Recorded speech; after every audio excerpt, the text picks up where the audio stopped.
Assalamualaikum warahmatullahi wabarakatuh. Di sini kami ingin mempresentasikan yaitu dari kelompok 7 dengan saya sendiri Rabiah Al-Adawiyah dan rekan saya yaitu Rahimah. Di sini saya mau mempresentasikan yang berjudul memahami konsep-konsep hukum. Yaitu di sini adalah latar belakang.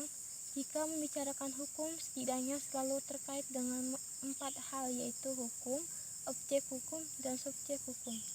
Dalam berbagai tinjauan ilmu hukum, terdapat pandangan yang bermacam-macam dalam menetapkan seseorang itu dapat dikenakan hukum, atau dalam bahasa lain, cakap hukum dalam hukum pidana dan hukum perdata dikenal dengan istilah dewasa.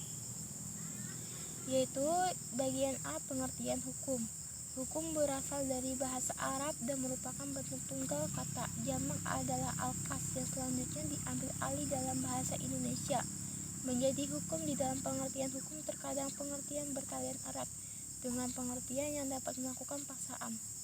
Rekap berasal dari kata rectum atau bahasa Latin yang artinya yaitu bimbingan atau tuntutan atau pemerintahan. Berhubungan dengan rektum dikenal kata rek, yaitu orang yang pekerjaannya memberikan bimbingan atau pemerintahan. Kata rektum dapat juga dihubungkan dengan kata direktum yang artinya orang yang mempunyai pekerjaan yang bimbingan atau mengarahkan. Yang B, subjek hukum. Subjek hukum ialah segala sesuatu mempunyai hak dan kewajiban menurut hukum dan mempunyai wewenang dan untuk bertindak dalam hukum. Kewenangan untuk bertindak yang dimaksud adalah bertindak menurut hukum. Dalam kehidupan sehari-hari yang menjadi subjek hukum dalam sistem hukum Indonesia ialah manusia dan badan hukum atau perusahaan, organisasi, dan institusi. Dalam dunia hukum, subjek hukum dapat diartikan sebagai pembawa hak, yakni manusia dan badan hukum. Materi selanjutnya yaitu Nurahimah. Baik, saya akan melanjutkan pemaparan materi dari Rabiah. C. Objek hukum. Objek hukum adalah segala sesuatu yang berguna bagi subjek hukum dan yang dapat menjadi pokok permasalahan dan kepentingan bagi para subjek hukum. Oleh karenanya dapat diakui oleh subjek hukum. Biasanya objek hukum adalah benda atau zat. Pengetahuan tentang benda atau zat terdapat secara luas pada buku 2 KUH Perdata tentang hukum kebendaan atau Zakenrecht yang berasal dari hukum barat.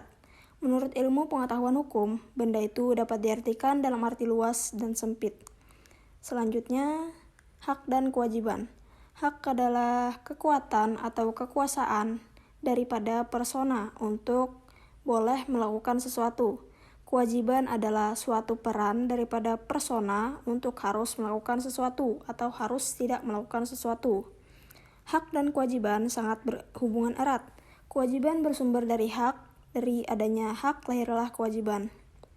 Selanjutnya, peristiwa hukum. Peristiwa hukum adalah berbagai kemungkinan dari perbuatan hubungan dan kejadian yang alamiah yang diatur oleh aturan hukum yang menimbulkan akibat hukum tertentu.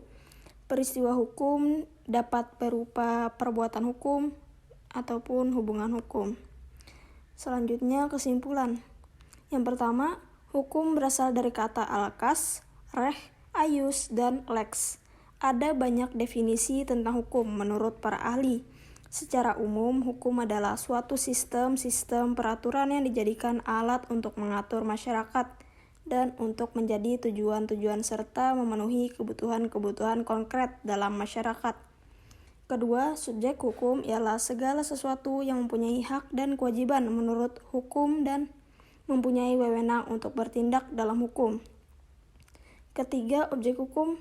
Objek hukum adalah segala sesuatu yang berguna bagi subjek hukum dan yang dapat menjadi pokok permasalahan dan kepentingan bagi para subjek hukum. Oleh karenanya dapat dikuasai oleh subjek hukum.